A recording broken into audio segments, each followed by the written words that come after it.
Olá, meus amigos. Este é mais um momento daqueles especiais, quando nós paramos um pouco com as nossas preocupações diárias, normalmente preocupações sobre coisas temporárias, sobre coisas que não têm, na verdade, nenhuma importância, e procuramos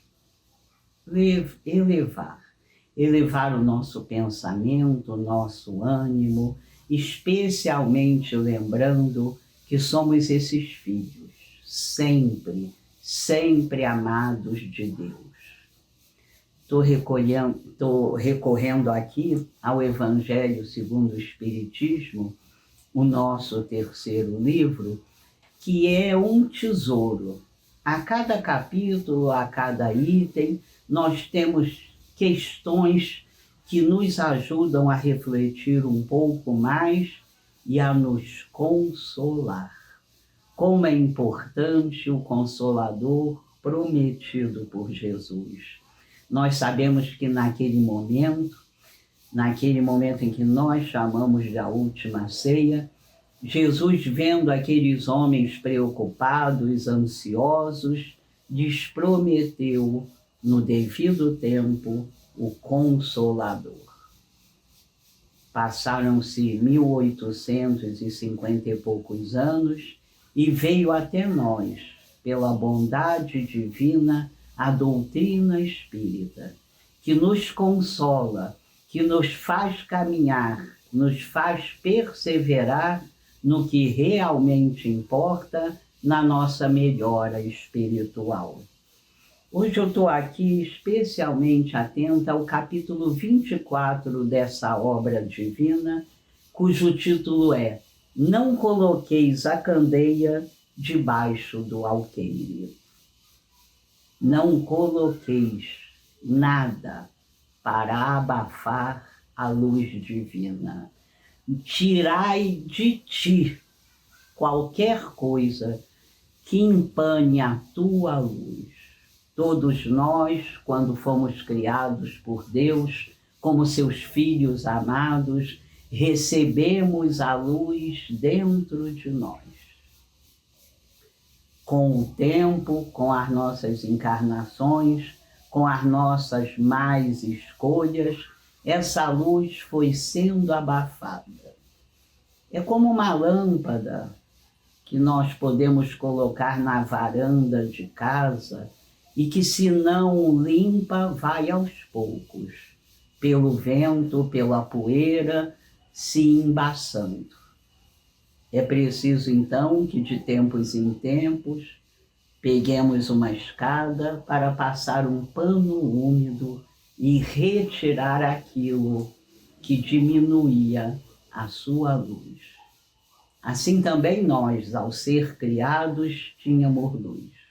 Ao ser criados como esses filhos sempre amados de Deus, ganhamos no nosso íntimo um pedaço, uma pequena porção da luz divina.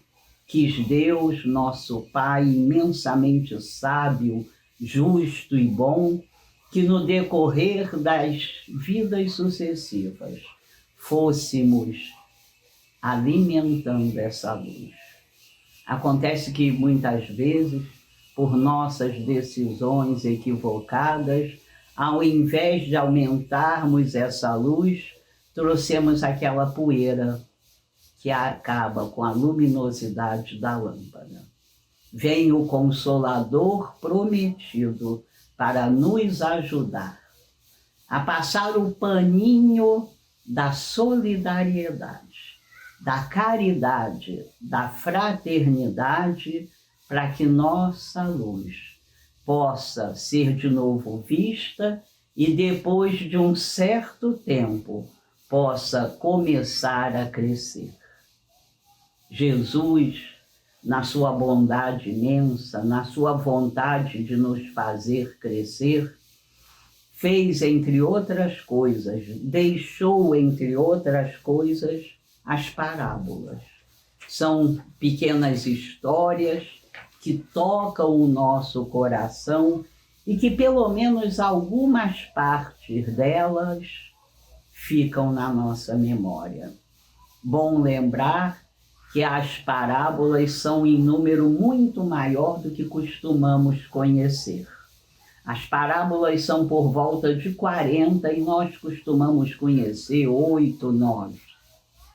Ter acesso a essas parábolas, refletir sobre elas, digeri-las, faz parte desse nosso esforço para nos instruir. Espíritas, amai-vos uns aos outros e instruí-vos. Nos instruir nas lições divinas nos ajuda a aumentar a nossa capacidade de amar. Então, nós vamos ver aqui no capítulo 24 o porquê que Jesus, em determinado momento, tem essa necessidade de nos deixar parábolas. Jesus, é bom lembrar, que não apenas pregava, mas que exemplificava a sua obra. Uma dessas parábolas, que eu acho que talvez seja das menos conhecidas, é a parábola das 10 virgens loucas. Nós vamos lembrar que naquela época o termo louca queria dizer sem juízo. O que nós diríamos hoje uma pessoa sem noção. Louco não era um doente mental, louco era uma pessoa assim, imprevidente, sem juízo, sem noção. A parábola nos conta do caso, que à época era culturalmente aceito, de um noivo muito disputado, que se casaria naquela noite com 10 virgens. As moças estavam muito apaixonadas, muito animadas, foram levadas a um lugar aonde deveriam esperar pela hora do casamento. O lugar à noite ficava escuro e a cada uma foi dada, como de costume, uma lamparina para, ao se apresentarem ao noivo, mostrarem a luz que traziam para ele, para o lar, para a própria vida. Acontece que, ao irem as 10 para esse lugar esperar esse noivo maravilhoso, 5 delas, além da lamparina, tiveram a consciência de levar também pequenas doses extras do azeite que alimentava o pavio das lamparinas. As outras 5, caracterizadas como nécias, não fizeram isso. Apenas levaram as lamparinas já acesas, já usando aquele azeite. Esperaram no lugar que lhes foi mostrado, mas as horas passaram. O noivo teve algum motivo e se atrasou. As horas passando, aquele azeite foi sendo consumido e na hora que o noivo chega, as chamadas de loucas ou de nécias viam com tristeza enorme que o seu azeite acabava e que rapidamente aquelas lamparinas não teriam mais a chama necessária. Elas rapidamente buscaram as virgens previdentes e pediram que lhes cedesse o azeite. As 5 disseram com muito pesar que assim não poderia ser feito, porque traziam ali apenas uma pequena porção que lhes ajudaria, que lhes proporcionaria o enchimento da lamparina para que ela pudesse continuar acesa. Assim, pouco tempo depois, o noivo chega e chama suas noivas. a pessoa responsável pela celebração abriu a porta e apenas deixou entrar aquelas que tinham suas lamparinas acesas, aquelas que não foram loucas, aquelas que tiveram juízo, aquelas que foram previdentes. Apenas aquelas 5 foram admitidas e apenas aquelas 5 tiveram a felicidade de encontrar com o noivo divino. Essa parábola, como todas as outras, aceita inúmeras interpretações que nós vamos fazer, dependendo do nosso dia, dependendo da nossa atenção, dependendo do momento da nossa vida. Hoje, quando escuto, quando leio essa parábola, me chama a atenção, eu penso que aquelas noivas que puderam se casar com o noivo divino foram as que foram previdentes, que aproveitaram o tempo, que focalizaram realmente o que interessa. Foram elas. As outras, distraídas, perderam o tempo pensando certamente numa série de outras coisas. E assim, perderam a oportunidade dessa união, da união com o divino. Assim, cada um de nós é chamado a pensar, a repensar, a refletir se tem se comportado como uma virgem louca ou como uma virgem previdente, centrada, que sabe o que precisa fazer e que age, e que vai na direção do que realmente importa. O que deve ser focalizado durante o tempo que esperamos o noivo divino, durante o tempo em que estamos aqui na Terra. Essa, para mim, hoje, é a moral dessa parábola que nos faz tão bem ao coração. Um convite, um chamamento para focalizarmos o que realmente interessa. Então, o que eu me lembro aqui, o que quero focalizar, foi aquela assertiva de Emmanuel, quando disse: a única certeza que precisamos ter é que chegaremos ao próximo túmulo melhor do que chegamos no último berço. E essa melhora não tem nada a ver com o que é visível, com busca de prestígio social, de fama, com busca de acúmulos materiais, nada disso. Porque tudo isso ficará aqui no mundo das formas brutas. O que precisamos buscar é nos iluminar intimamente. É fazer o que realmente viemos fazer há muitas encarnações. Hoje em dia já sabemos, já falamos, a reforma íntima. Tão falada e tão pouco praticada. Trazer para dentro de nós novas formas de agir, de pensar e de sentir. Nos fazer a cada dia mais caridosos, mais cristãos, tirando de nós ideias e preconceitos que trazem um peso enorme ao nosso espírito, ao nosso perispírito. Essa é a condição das noivas que vão ter um encontro de luz. Focalizar o que realmente interessa. E nós vamos diariamente nos exercitando, nós vamos diariamente refletindo sobre essa necessidade.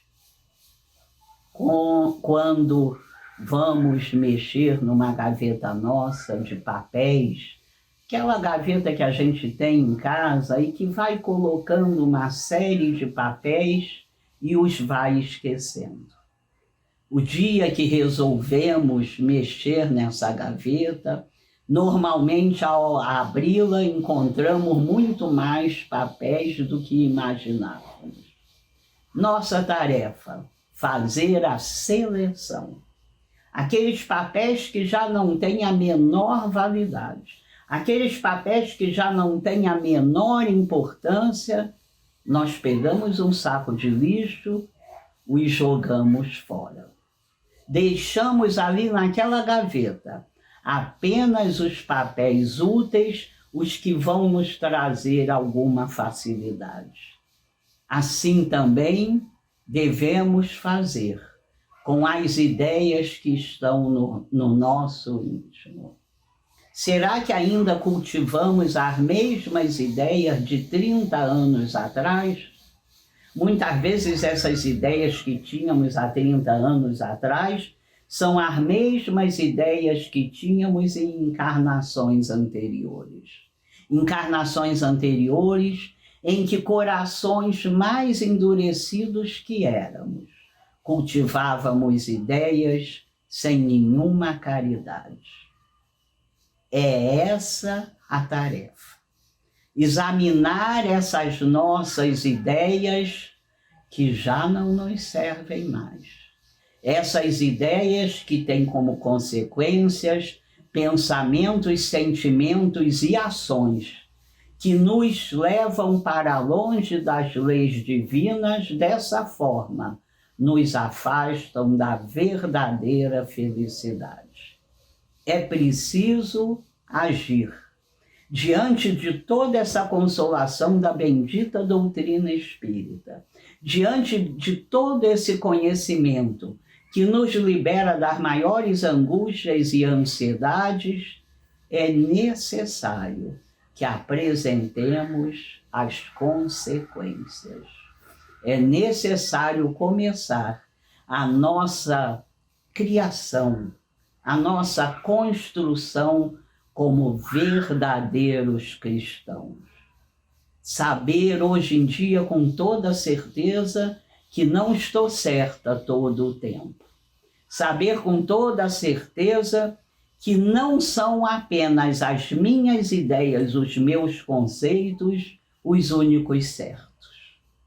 Saber que com o tempo, com a evolução do pensamento, da ciência e da própria sociedade, uma série de ideias, normalmente distantes da caridade, precisam ser reformuladas. Senão vou perder mais uma encarnação.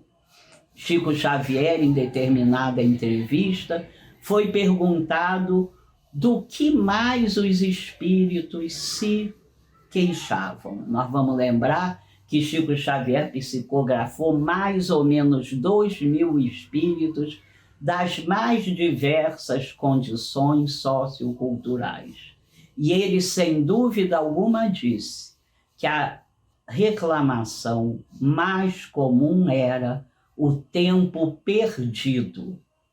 Tantas oportunidades, tantos exercícios nos aparecem durante a encarnação e muitas vezes nós perdemos a oportunidade de usá-los para a nossa melhora, para a nossa espiritualização. Diz também Chico que imediatamente após os espíritos apresentarem essa queixa, recebem pela misericórdia divina, através de seus mensageiros bondosos, a resposta: fique calmo, meu amigo, você terá outras oportunidades. Essa é a misericórdia mais concreta de Deus para cada um dos seus filhos. O funcionamento desse mecanismo maravilhoso das vidas sucessivas. Vamos a cada encarnação caminhando o quanto podemos e deixamos também de caminhar um outro tanto. esse outro tanto que não pudemos caminhar dessa vez, caminharemos numa nova encarnação. Mas é importante sempre lembrar que a melhor encarnação é essa que estamos vivendo. E é sempre bom também lembrar que durante esses dias passados aqui na Terra, estamos desenhando nossa próxima encarnação como desenhamos esta atual nas encarnações anteriores. Naturalmente, todos nós queremos encarnações mais leves. Naturalmente, queremos que a dor se aproxime de nós numa nova encarnação de uma forma bem mais suave. Se queremos isso, e naturalmente queremos, se conhecemos a doutrina espírita, o Consolador prometido por Jesus, nós agora somos capazes de focalizar o que realmente importa e nos tornar aquelas noivas previdentes que se preparam durante anos para o encontro amoroso com o divino. Que quando chegar a hora de nos encontrarmos mais uma vez no mundo espiritual, onde encontraremos nosso espírito protetor, onde encontraremos outros amores, que nessa hora a nossa lamparina esteja um pouco mais acesa do que a viemos trazendo nessa última encarnação. Está nas nossas mãos. A cada dia que acordamos, até a hora que dormirmos à noite, uma série de coisas nos acontecem. Acontecimentos todos naturais a um mundo de provas e expiações. Cabe a nós lembrar da luz que precisa ser reavivada e viver essas experiências necessárias como bom aluno que recebe o conteúdo, que o estuda e se apronta para a prova. Que nós possamos, diante de tanta felicidade que a doutrina nos traz, da terapia que a doutrina faz em nós, nos liberando de angústias, de ansiedades, nos dando a ter certeza que a morte não existe, que é pura ilusão, nos dando a certeza que sempre, absolutamente todos nós somos filhos amados de Deus, talvez agora. Vamos ter certeza? Talvez agora, com certeza, nos reencontraremos no mundo espiritual, apresentando pequenas lamparinas, pequenas chamas, mas com certeza maiores do que as apresentamos na volta anterior ao mundo espiritual. Temos tudo para fazer isso. Vamos lembrar de João quando nos recomendou o bom ânimo. Vamos nos encher de bom ânimo, pegar o lápis amoroso da caridade e escrever para cada um de nós scripts que vão, a cada dia, se dulcificando um pouco mais. Bendita encarnação em que tivemos a felicidade enorme de encontrar a bendita doutrina espírita. Que Jesus, que os bons espíritos nos iluminem nesse momento e iluminem o nosso lar. Muito obrigada, graças a Deus.